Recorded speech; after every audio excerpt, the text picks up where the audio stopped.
Olá, gente! Antes da conversa do PH de hoje, eu tenho um convite para você. Entra aí no nosso canal, se inscreve, é o hashtag Conversa do PH. Não esquece de clicar no sininho para sempre que a gente postar um vídeo você ser notificado.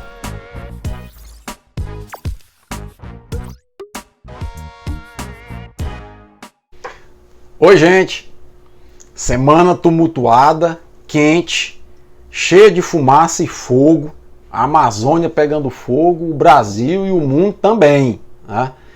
E o maior incendiário que a Amazônia tem é o próprio presidente, com a sua língua, que não para quieta, falando uma série de atrocidades baseadas em senso comum, se não vejamos. Quando houve a crítica da ministra do Meio Ambiente alemã sobre o aumento do desmatamento da Amazônia, estava em pleno curso a tentativa do governo de manchar a imagem do diretor do INPE, professor Ricardo Galvão, até que culminou com a queda do Ricardo Galvão, e o presidente vai em alto e bom som dizer para a Alemanha se preocupar com as suas florestas, sendo que a Alemanha reflorestou mais de 1 milhão de hectares nos últimos anos. É um país que tem 1/3 da sua área reflorestado com a cobertura vegetal exuberante, né? Resultado, a Alemanha vai e corta alguns milhões, 130 e poucos milhões, né, do Fundo Amazônia. E aí depois ele se volta para a Noruega, né? Fazendo declarações também baseadas em senso comum, atacando a Noruega, e a Noruega seguiu a Alemanha, né? Disse, olha, eu vou cortar aí 150 milhões, já foram 300 milhões cortados do Fundo Amazônia só por esses dois países, né? E aí ele vai e volta e diz assim, olha, é bom a Noruega ajudar a Alemanha a reflorestar seu território. Investe esse dinheiro lá, nós não precisamos disso não. Resultado, a coisa começa a agravar, o desmatamento vai aumentando, as queimadas começaram, porque os fazendeiros, os grileiros de terra da Amazônia e os extratores de madeira se sentiram estimulados com o discurso inflamado do presidente. Bom, aqui nesse governo nós temos vez, vamos meter o ferro na Amazônia, né? E aí a situação começou a se agravar, porque a Finlândia já está defendendo o boicote a produtos da agricultura e da pecuária brasileira em represália ao que está ocorrendo na Amazônia, né? A França já fez declarações também nesse sentido, inclusive tentando trazer para discussão na cúpula do G7 que vai acontecer a questão da Amazônia, reforçado pela Alemanha, reforçado pela Inglaterra, ou seja, o coro começou a aumentar. E aí o presidente já montou aí um comitê de crise, um gabinete de crise, para tentar resolver uma crise que ele próprio começou. Com as declarações dele, do ministro Ricardo Salles, que é um outro destemperado, que segue o caminho, e a cartilha do presidente da República. Então eu vou botar agora aqui, tem muita histeria também no mundo em relação a isso. Eu vou colocar aqui agora em ação o papel do Paulo Henrique, biólogo, deixar um pouquinho o Paulo Henrique político de lado, né? Vamos brincar um pouquinho de fatos ou fake sobre a Amazônia. O Emmanuel Macron divulgou no Twitter dele, a semana passada, que a Amazônia era o pulmão do mundo. Mentira, isso é uma coisa que a ciência já desmontou. A Amazônia produz muito oxigênio, mas as árvores da Amazônia também precisam respirar. Elas consomem esse oxigênio na respiração que elas realizam, tá? O pulmão do mundo mesmo, nós sabemos que são algas microscópicas que vivem boiando na superfície, principalmente dos mares. É o que nós chamamos na biologia de plâncton. Então o plâncton, sim, é o verdadeiro pulmão do mundo. Então essa notícia do Emmanuel Macron é fake, né? Bom, o Cristiano Ronaldo também, jogador de futebol, cracaço, mas de biologia não entende nada, veio também postar e replicar as mesmas coisas nas suas redes sociais, que a Amazônia era o pulmão do mundo e que a Amazônia produzia 20% do oxigênio da nossa atmosfera. Um outro ponto foi o próprio presidente Bolsonaro dizer que as ONGs estavam tacando fogo na Amazônia porque elas estavam sem receber dinheiro e queriam culpar alguém, queriam culpar o governo dele. Né? Então isso é fake. Né? Não tem como ele provar que as ONGs é que estão tacando fogo na Amazônia. Então o presidente da República tem que medir as palavras que ele coloca, porque elas reverberam no mundo inteiro.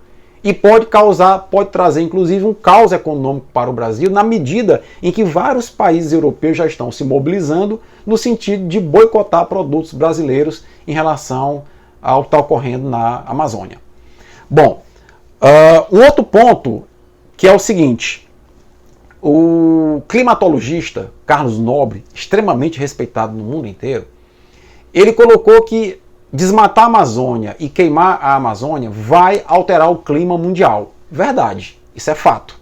Vai alterar o clima brasileiro e o clima mundial. O ciclo das chuvas da região centro-oeste e da região sudeste são influenciados pelo clima amazônico, porque a Amazônia tem uma cobertura vegetal muito densa, embora 14% da sua cobertura já tenha sido devastada, e ela transpira muito. É uma floresta que transpira bastante. Certo? E a transpiração e a evaporação das águas na Amazônia geram um ciclo de chuvas tanto na própria região norte como na região centro-oeste e na região sudeste. Então isso é fato. O desmatamento da Amazônia vai afetar as nascentes de vários rios. Isso é fato. A Amazônia ela é muito importante para proteger as nascentes de vários rios. E já se catalogou que 1.800 nascentes de rios na Amazônia encontram-se hoje sob ameaça. Então é muito preocupante esse cenário. Bolsonaro andou dizendo que a Amazônia tem uma grande reserva de nióbio e que o Brasil tem 98% das reservas mundiais de nióbio. É verdade. Pra vocês terem uma ideia, o nióbio é uma liga nobre que 100 gramas de nióbio, quando você coloca em 1 tonelada de ferro, o ferro gera um aço muito mais robusto e muito mais maleável, que é utilizado na aviação civil, na parte de satélites, e fica muito, muito caro o nióbio. Só que o que ele não diz, então isso é fato, só que o que ele não diz é o seguinte: várias outras ligas, como o tungstênio, já são hoje substitutos com uma boa qualidade para o produto final. E extrair nióbio é muito caro, é muito trabalhoso e ambientalmente causa um impacto muito grande. Então, concentrar energias em exploração de nióbio me parece uma furada, e vários economistas do mundo têm dito isso. Isso para mim é fake, né? Que se o Brasil ainda exportasse produtos de valor agregado com base no nióbio era uma coisa, mas exportar simplesmente a liga não vai resolver o problema. É bem verdade que a riqueza do nióbio é 2 vezes a riqueza do pré-sal, mas eu penso que a estratégia está equivocada. A gente deveria desenvolver tecnologias para, utilizando o nióbio, exportar esses produtos tecnológicos à base de nióbio com maior valor agregado, e aí puder, assim, cuidar melhor da questão ambiental que a extração do nióbio vai impactar. Simplesmente extrair nióbio e exportar a liga bruta ou a liga híbrida, que é 1/3 de nióbio para 2/3 de ferro, né, não vai gerar grande riqueza para a população do Brasil. Feitas essas considerações, eu colocaria para vocês o seguinte: preservar a Amazônia é fundamental, inclusive para a imagem do Brasil. O Brasil não é potência econômica, não é potência armamentista, mas o Brasil é uma potência ambiental. E esse selo de potência ambiental nós temos que valorizar, porque isso abre mercados para os nossos produtos de exportação. Outra, nós precisamos entender que a Amazônia tem um patrimônio genético esplendoroso. E esse patrimônio genético pode resultar na produção de vacinas, medicamentos e cosméticos que agregam muito valor. E que isso não deprecia tanto a floresta como uma exploração extrativista mineral, extrativista vegetal. Então é preciso que o presidente da República deixe de dar aquelas entrevistas descendo do carro lá na entrada do Palácio do Planalto, porque aquilo ali está sendo nitroglicerina pura. Está passando para o restante do mundo uma imagem péssima do Brasil. E eu repito, ele é o maior incendiário, porque cada vez que ele abre a boca parece um dragão do Game of Thrones, né? Sai fogo para tudo que é lado e sapeca todo mundo, sapeca o próprio país, certo? Essas são as minhas considerações de hoje. Forte abraço e até a próxima.